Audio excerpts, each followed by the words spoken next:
Welcome back to What Otty Noobs for General Disturbance. This is a 60TP Lewandowskiego. It's a tier 10 Polish tank, heavy tank, and it's located on the north spawn of Pilsen under the command of Captain Ashstorm. Well, what can I tell you? It's got a 152mm gun with 750 alpha. It's got decent penetration on both standard and on the heat rounds. And this one's got nice markings on the front. I think it's those monster drink markings that Wargaming will pull out.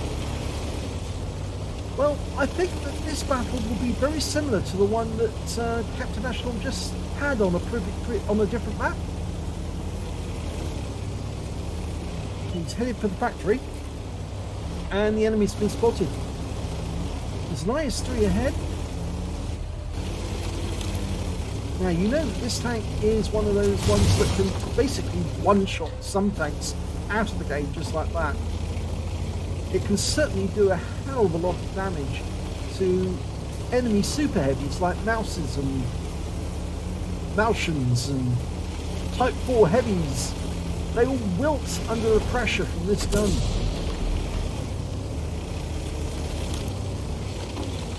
Well, this is a good position to start from. Got the opposition. Oh, AMD and a 257, and he puts a round straight through the turret. 721. It must have ripped through the roof of that vehicle. Now 20-second reload. It's almost as long. Well, actually, it's a 15-second reload here. Not 20 seconds. I was about to say it's almost as long as a KV2. Unfortunately, that one didn't go through. And he bounced around in return. The armor's pretty good, and Captain Ashton keeps it moving so they can't get any weak spots. But as soon as he's ready to go, stay steady to get an accurate shot. Well, the AMX-50B doesn't want to come around the corner. I think I know why. He's seen what happened to his 257 teammate and realised, yep, it wouldn't really be very much in his interest to come around that corner. His Captain Ashton would just perforate him if he does. But that's not going to help us to win the battle if they just sit there. So we might have to do something about it. Okay, we've got an IS-3 around the corner. Yep, bye-bye. Ooh, 752, 762. Wasn't enough to kill him with one shot, but it certainly destroyed half of his health. Now, 257's gone around the outside of the building. He's obviously cut out the back, come around the side. And that's wiped him out altogether. Went into the engine bay, 621 hit points. He's a goner. Now, reloading. The Jagdtiger's decided to do the same. He's going out the back of that factory. He's not going to come out the front area. Not if he can help it. And there we've got an Emil. If he can get through the front armour of this vehicle, oh, we can, yes. 677. And you know the Emil, normally the armour on the Emil is so strong on the turret that nobody bothers to fire at the front of it, except of course maybe underneath the gun, because that's the only weak point really. But in this case, oh no, the gun just goes straight through it. The shell will just, yep, go straight on through it. Well, the AMX-50B got his man pants on and decided to put a shell into Captain Ashton, and that's the first damage he's taken. 442. I'm not sure that AMX-50B is going to get another chance. Well, not for the moment anyway. Here comes the Jagdtiger, obviously trying to do what the 257 failed to do. And the LTTB's coming round. I wonder if he's going to try and come up that channel. Well, the Conqueror's trying to get behind us. So we might need to turn around and go out the side door to deal with him. That might encourage the AMX-50B to come out of his little hiding place around the corner. Hello. 730 hit points. Now, the Emil, he also wants a bit of Captain Ashton, obviously. That's why he's come around the corner as well, saying, I want a bit of you. Okay, can we deal with the contract? Here we go. Hello. 696. 411 in return. That's the first damage that's been done in exchange like that. And the Emil, well, he's risking a lot because he could be one-shotted out the game just like that. The LTTB just tried a shot and failed, but now he managed to get one in. Now, Emil, face on. Oh, it didn't go up in one go, but 81 hit points is all he's got left. 81, he will go the next time.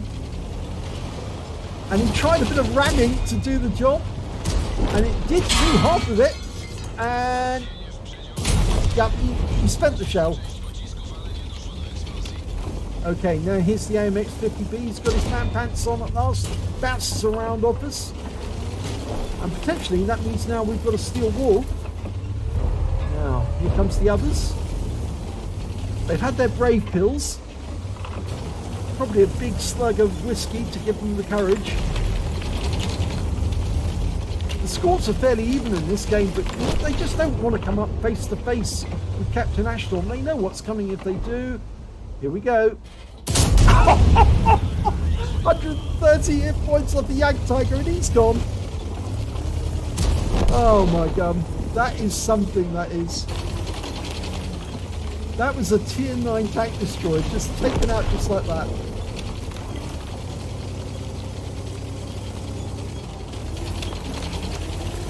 Now, T-34, he's at the other end of that row of factories. Yeah, make a beeline for them. We've got some rubble in the way, so he's not going to see us coming until it's too late. Oh, and he's gone. That means there's only one enemy left, and it's a Gorilla 15, 750 Alpha. He gets standard shot, but he's up on the heights overlooking the coal pits. So it's just going to take us a little while to get there. Now he's queued up the HE, and the reason for that is the Gorilla has a very weak, low armor chassis. So he can do a lot of damage to that vehicle. In fact, actually, it's the chassis of a Panther.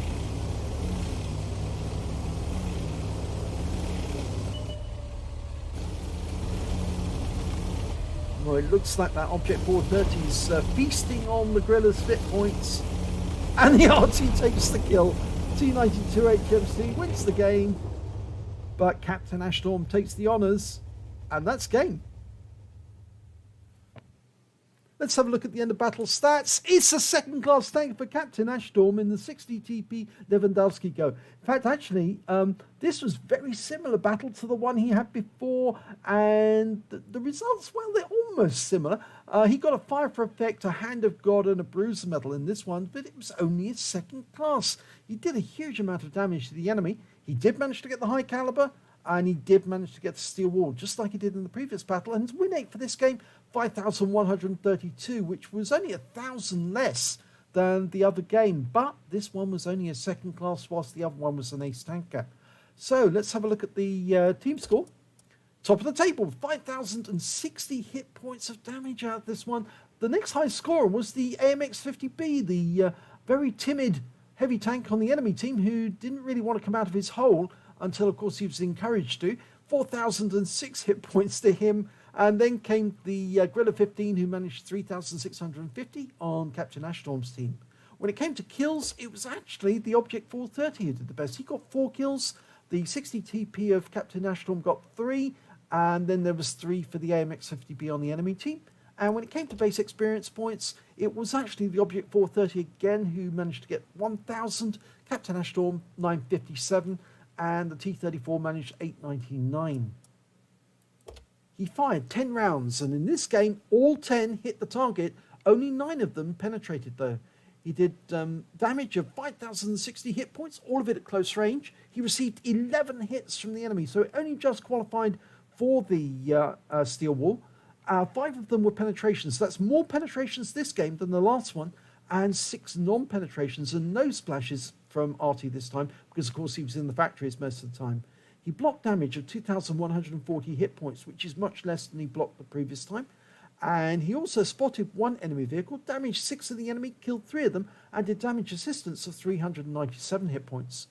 On a premium count, he earned 69,954 credits, But after repair, ammunition resupply and consumables, and he used less heat in this round, very much less heat, he actually made a very small loss of 4,979 hit points out of this game. I think the previous one was about 13,000 loss, so this is encouraging. It's going in the right direction. 4 bonds for getting the high caliber and the steel wall at tier 10, and he also earned 1,435 XP, and there was no multipliers, so I'm afraid that's all the experience points he took away. Well, it certainly is getting there. It's just unfortunate this was only a second class when he got the same awards, the same epic medals, but and it was a nicer battle in terms of the way that it performed. The other one, it was more dangerous because of the mouse and the Mauschen. In this one, he had that AMX-50B that was very timid, but he also had those rather silly guys in the 257 and the Yag Tiger who just basically drove past in the other channel and gave Captain Ashstorm an easy target right at their sides, and he put it straight into their engine base to take them out of the game. So, good game. If you enjoyed it, please give this video a like and do subscribe to our channel, and hopefully it'll be your replay that I'll be featuring in the next video.